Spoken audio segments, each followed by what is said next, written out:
Hi guys, magluluto tayo ng adobong manok na may opo tsaka miswa. Nakailang take na ako. First time ko kasi magganito.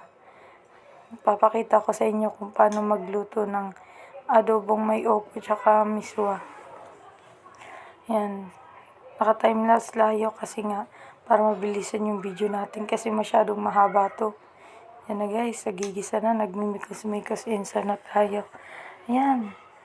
Kaya nagutom kasi ako bigla. Sobrang init ang panahon guys ngayon, no? Grabe, kahit mag-inom tayo ng mga malalamig na tubig, wala pa din. At saka magligo tayo ng ilang beses, wala pa din epekto. Sobrang init talaga ng panahon. Ayan, tapos na pala ako magluto. Di ko na napakita sa inyo kung paano maglagay ng sangkap. Kumain na ako, sobrang gutom ko. Sarap na sarap ako kumain yan kasi mga puwet ng manok yung mga kinuha kong part. Kasi paborito ko talaga yon. Tsaka isa pa sa napapasarap sa pagkain ko. Yan, nakakamay ako. Yan talaga the best pag kumain pag nakakamay guys. Nag-inom pa nga ako ng tubig. Ayan. Simot na simot pa rin ako pag kumain ng manok.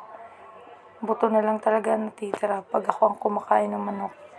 Simot na simot lahat. Ayan. Parang wala na akong pakialam sa paligid ko. Basta kumakain lang ako. Grabe yun.